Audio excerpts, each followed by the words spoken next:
All right, so most of my recording messed up or you couldn't hear me very well. So I'm just going to kind of talk back through the stuff we went over in class today.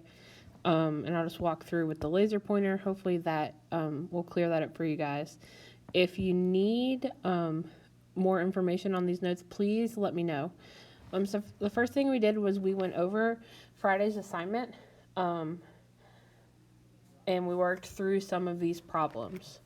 So the first one we went over was number 9. This was on page 65. So for this one, you need to combine this negative 7m and this negative 5m together. Combine those like terms to give you that negative 12m. So then at this point, you can say that it is all real numbers, right? Because you have the same thing on both sides of the equation. Even if you add 12 to both sides, you get negative 3 is equal to negative 3. So that means that your solution is all real numbers, which makes this an identity equation.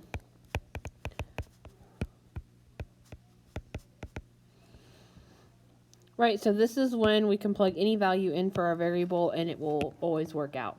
So if your variable cancels out, but you have like the same number equal to itself, then it's all real numbers. If it's the same number equal to a different number, that's when it's no solution. All right, so then for number 3, the first thing you need to do is add 13 to both sides, and then 15 plus 13 is 28. To get rid of this negative 1/2, we're going to multiply both sides by negative 2, which cancels out our fraction, which means we'll have y equal to negative 56, which is 28 times negative 2.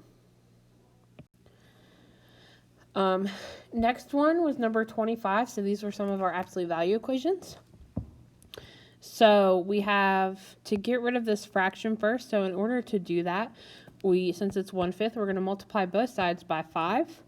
So that would be absolute value of x plus 28 is equal to 15x. Then we have to write our two equations. So we have x plus 28 equals 15x, and x plus 28 equals negative 15x. Right, so solving this one on the left first, we subtract x from both sides, and then we get x equals 2. Divide by our 14 to get x equals 2. And then for our equation on the right, we're going to subtract x. So we get 28 equals negative 16x. Divide by negative 16, which when we reduce that fraction gives you negative 7 over 4 for number 25. So these are our two solutions for our equation for number 25. All right, we're going to follow a similar process for 26. We're going to multiply both sides by 2 to cancel out this fraction here, leaving us with absolute value of 7w minus 5 equals 2w. Set up our two equations to the positive and the negative, and then solve. So get w by itself on one side, and then divide to get w equals 1, and then do it again over here to get w equals 5/9. Our negatives cancel. 27. Again, same process. The key thing to remember here is that when you write your two equations and make them negative, we have this side positive, and then both things over here have to be negative. So we have to change the sign of the 8x and the 12 when we write our second equation. And then again, solve. And same idea for number 28. Where this is 2/5 though, what I did here was I multiplied both sides of my equation by 5 first, which then canceled out the 5 on the bottom, leaving me with 2 times the absolute value of 3d minus 4 equals, and we distributed here. So we have 10d plus 20. Then I divided both sides by 2, so those 2's canceled.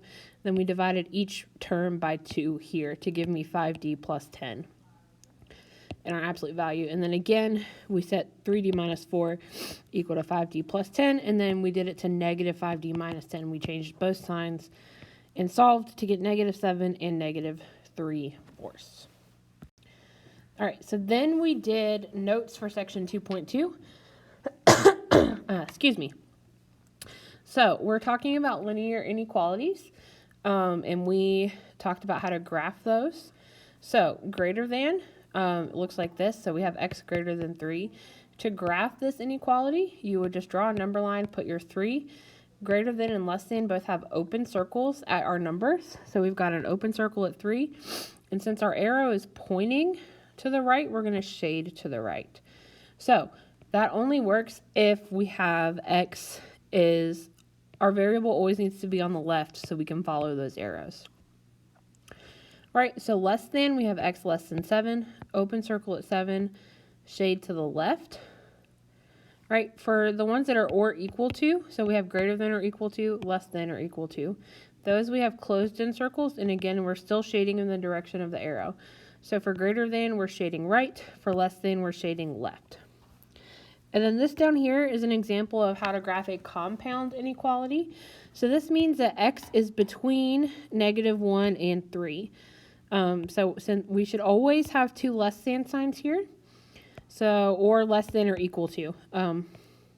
So we'll have an open circle at -1 from this sign. From this sign gives us an open circle at 3. And then we shade in between them always for compound inequalities. So solving inequalities is really just like solving equations. So the first thing we're going to do is we're going to move our 2 over to the other side, which cancels out here. So then 3x is greater than 3. Then we divide by 3 to get x by itself. So that gives us a solution of x has to be greater than 1. And then when we're done, we graph our solution on the number line. So we have number line with a 1, open circle from the less than, and we're shading to the right. So then for this next example, again, we're going to subtract our 4 from both sides first, giving us -5x over -5 is greater than 20 over -5. Oh, wait, sorry. -5x is greater than 20. Then we divide both sides by -5. The key thing to remember, since we're dividing by a negative number, so we're dividing both sides by a negative, that means we have to flip our inequality sign. Right, so that changes from there to there, which is what I have over here. So we have to flip the inequality sign when you're dividing or multiplying by a negative. Right, in this case, we're dividing. So then our final answer is x is less than -4. And you should also graph this. We were just running low on time, so I didn't graph this one. And the last one we went over was solving a compound inequality. So we're starting from the middle and working our way out. So we want to get x by itself in the middle. So we're going to subtract 4 from the middle and from each side, so on the right and the left. All right, so then we do that, so that gives us 8 here, -4x in the middle, and then 44 on the right. Then we're dividing by -4 on all 3 parts. Since we're dividing by a negative, we have to flip both of our inequality signs. So that gives us -2 here, x in the middle, and then -11 on the end. Now, when we have a compound inequality, remember I said we always have to use these less than signs. So we have to take this whole thing and flip it over. So our smaller number, which in this case is -11, needs to be on that left side. So we flip everything. We swap the positions the numbers are in and flip the signs back. So you only have to do that if you end up with if you end up dividing by a negative and have to flip, that's when you're going to have to eventually technically swap the numbers and flip back. But if your answer looks like this, then you don't have to switch anything. All right, so then today's assignment was page 76, 11 to 27 odd. Don't worry about where it says interval notation. We didn't talk about that today. So we're just solving the inequalities and then graphing the solutions for those.